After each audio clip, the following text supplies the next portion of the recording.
Hello friends, welcome to Creative Medicine. In this lecture, we will learn about.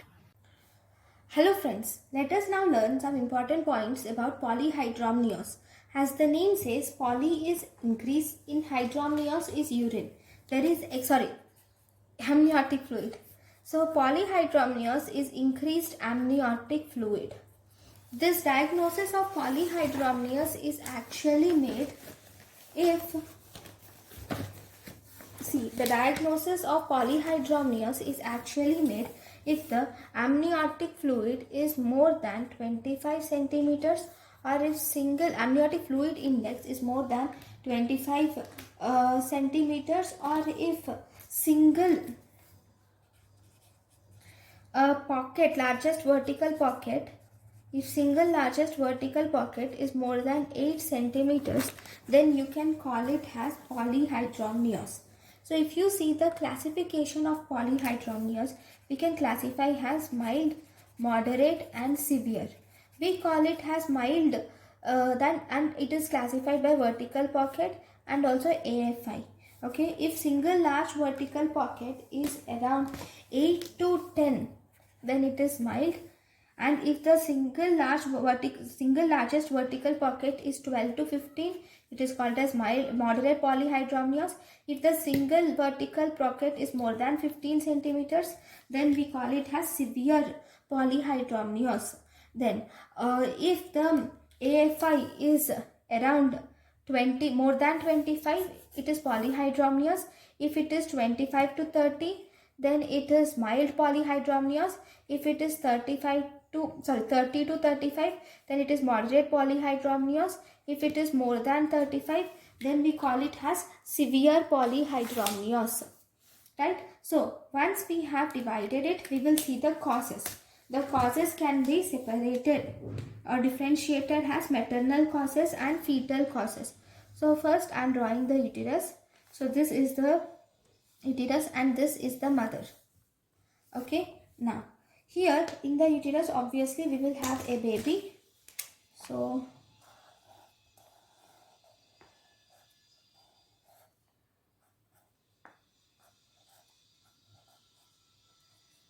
okay, right, so this is the baby. So if you see, the causes can be divided into maternal causes and the fetal causes, right? So in the maternal causes we have gestational diabetes mellitus. Okay, first maternal causes we will see.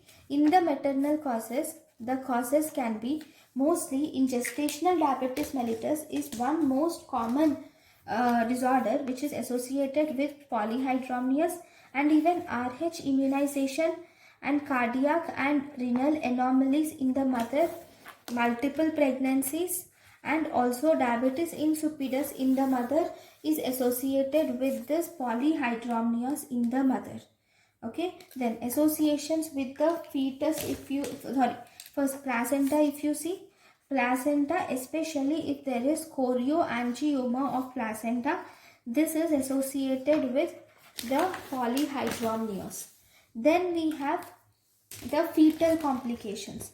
So if you see the fetal complications, see, this depends upon how the here in polyhydramnios there is increased amniotic fluid. So the fetus is not able to drink the amniotic fluid. So for example, if there is any intestinal atresia like esophageal atresia, or there can be esophageal atresia, or there can be some duodenal atresia. In these cases, in esophageal atresia and in duodenal atresia, the amniotic fluid is not absorbed. The baby has swallowed it, but it is not absorbed. So it is better if I actually draw a baby's picture and draw this, right? So I'll draw it here. So right. So this is the picture of a baby. Now here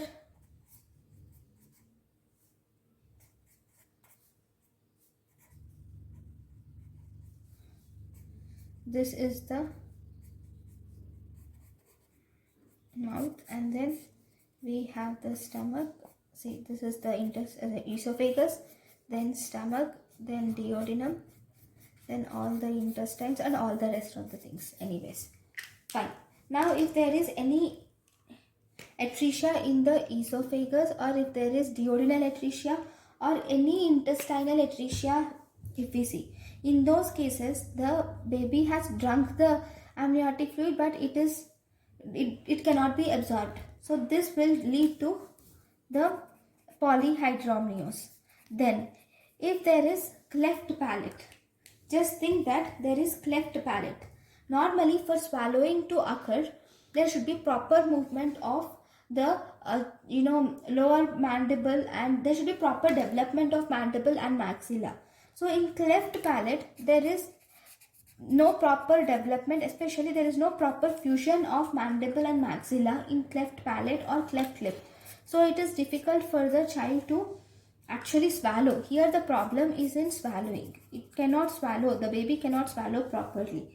Then if there is anencephaly, okay, in anencephaly, normally for swallowing to occur, okay, there should be swallowing reflex should develop, right? That will be in the brain. Here there is anencephaly, so obviously there is inhibition of swallowing which occurs in anencephaly. And all the other diaphragmatic defects, all the other fetal neural tube defects like spina bifida, all these will also inhibit swallowing because the brain itself is not properly developed. Then if there is congenital diaphragmatic hernia, congenital diaphragmatic hernia can also result in polyhydramnios, right? Next, conditions like goiter and cystic hygroma are also associated with this thing. And there can be conditions where there is increased urine secretion. If there is increased urine secretion, even in that there will be increased polyhydramnios, right? Because amniotic fluid is nothing but the urine, right? So this increased urine secretion can occur in open spina bifida. There can be increased urine secretion, or in a syndrome called as Bartter syndrome, where the baby suffers from polyuria. In all these conditions, it is associated with polyhydramnios. Sometimes chromosomal anomalies like trisomy 18 and 21 are also associated with this polyhydramnios, right? So what do you see if there is polyhydramnios? See, so I'll explain in this picture. Okay, if there is polyhydramnios, there is lots of fluid which is seen around the baby, which is more than normal. Okay, because of this, the size of the uterus is more when compared to normal, right? So because of this increased size of the uterus, so that increased size will actually compress the lungs. So this increased size of the uterus is actually pushing the lungs upwards, and as a result it results in breathlessness.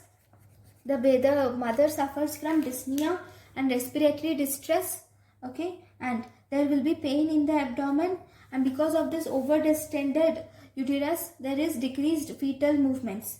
Okay, if you examine it, you will see that the abdomen is over-distended and the uterus will be more than the period of amenorrhea, and because of the increased amniotic fluid, it is difficult for us to palpate the fetal parts.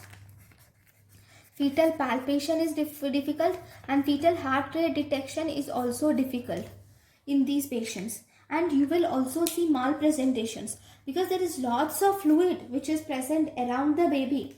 This lots of fluid, so the baby easily, it plays, it's like if there is lots of big pool, then you will just go and swim a lot. Similarly, the baby starts moving a lot in that fluid, so as a result it results in malpresentation. So because of this increased fluid, over distension, so these are the clinical features and examination. So if you see the complications, now because of this increased fluid, uterus over distension, this will cause premature uterine contractions. Okay, because of over distension, this will activate the myometrial cells and it will cause premature uterine contractions, and thus it will result in preterm labor. That is one. Okay, because of this, sometimes there is over distension can lead to both things. Over distension can increase the contractions leading to preterm labor. It can also decrease the contractions leading to dysfunctional labor. If it causes dysfunctional labor, it can lead to increased postpartum hemorrhage. Okay, because there are malpresentations, we will have to go to cesarean section, or we will have to do, use instrumental delivery, right? And this can also result in postpartum hemorrhage, right?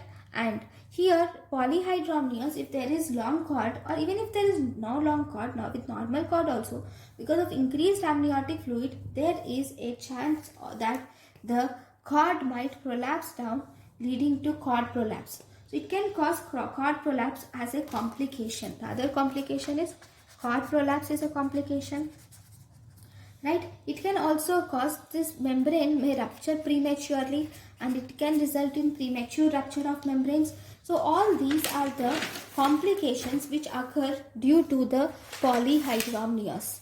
Then if you see investigations, you will have to do an USG. Obviously, with the help of USG, you will find the single deepest pocket, and then you will have to see the treatment.